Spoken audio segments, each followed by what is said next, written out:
ሙሉ የሚባል የፍቅር ግንኙነት የለም። ሙሉ የምናደርገው እኛው ራሳችን ነን። መታገስም አለብን። አንዳንዴ እኮ ምን ማሰብ አለብን? ሴት ልጅ ግራ ጎን ተብላ ስትሰጥ ወይም ደግሞ የሆነ ክፍተት ልትሞላ ስትሰጥ ያ ማለት ምን ማለት ነው? ሙሉ አይደለንም። ወንድ ልጅም ሙሉ አርገሽ አታስቢው፣ ሙሉ አይደለም። አንቺ ስትገቢበት ክፍተቱ ሲሞላ ሙሉ ይሆናል። በማንኛውም የፍቅር ግንኙነት ወቅት ሙሉ የሚባል ሰው የለም። አንዳንዴ እንዲሰለቸን የሚያደርገው የሆነ ነገር ከጀመርን በኋላ እንዲያስጠላን የሚያደርገው ሙሉ ነገር ያለ ይመስለናል። ምንም ነገር ትክክል፣ ሁሉም ነገር የተሟላ ይመስለናል። አይደለም። እኛ ነን የምንሞላው። አንድ አይነት ላንሆን እንችላለን። እኛ የምናደርገውን ነገር ያ ሰው ላይ ያደርገው ይችላል፣ ላይወደውም ይችላል። ያ ማለት የእኛን ክፍተት ሊሞላ ነው ማለት ነው። ስለዚህ የፍቅር ግንኙነት ውስጥ ስንገባ ምንሞላው አንድ ላይ ስንሆን ነው። ሙሉ የምንሆነው አንድ ላይ ስንሆን ነው። የፍቅር ጓደኛ መያዝ እፈራለሁ፣ ሰው መቅረብ እፈራለሁ።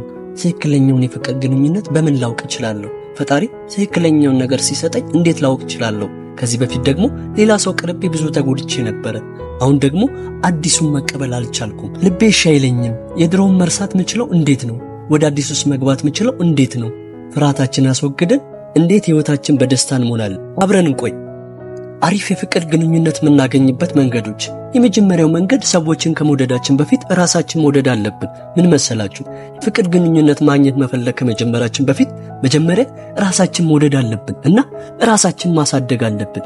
እንደ ምሳሌ ያህል ብንመለከት እሷ ተጫዋች ነች፣ ቁም ነገሮች አሏት፣ ነፃነቷ ደስ ሲል፣ ቁም ነገሩ ደስ ሲል ብለን መቅረብ እንፈልጋለን።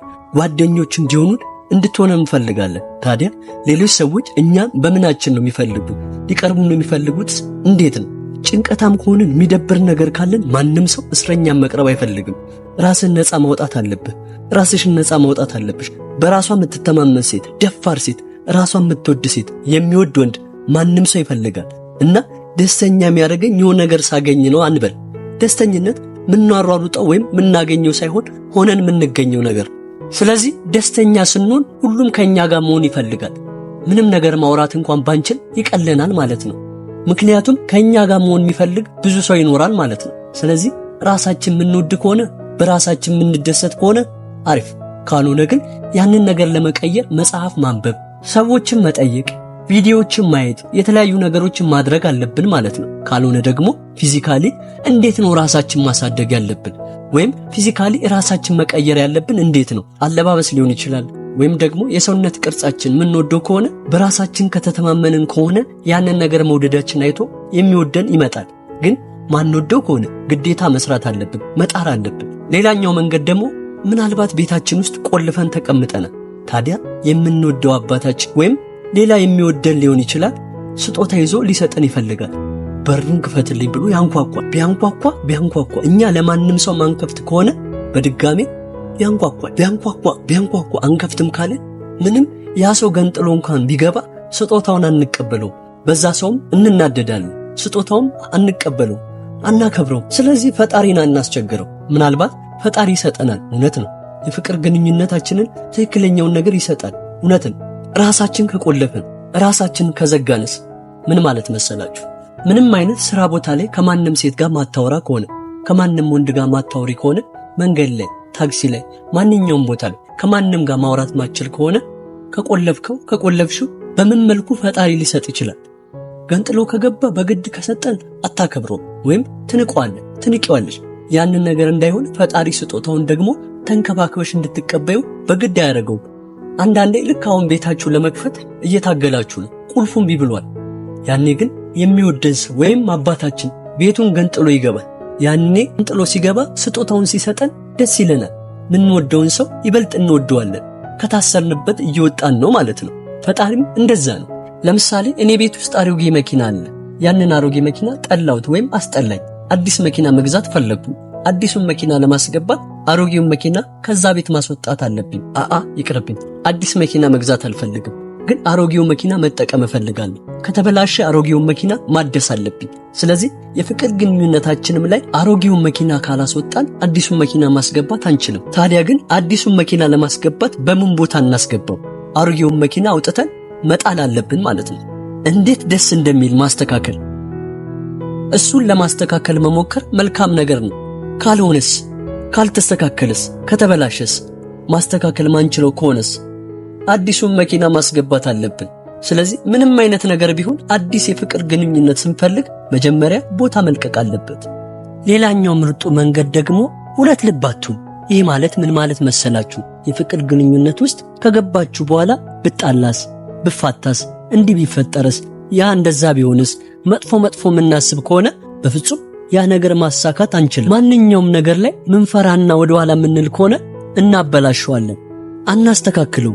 ማጣት ላይ መጥፎ ነገር ላይ የምናተኩር ከሆነ ምናስብ ከሆነ ያ መጥፎ ነገር ወደኛ ይመጣል።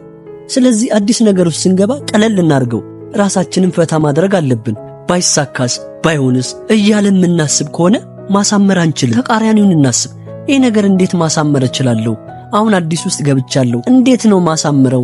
እንዴት ነው ምርጥ ማድረገው? እንዴት አዲስ ነገር ብጨምርበት የተሻለ ነገር እፈጥራለሁ በል።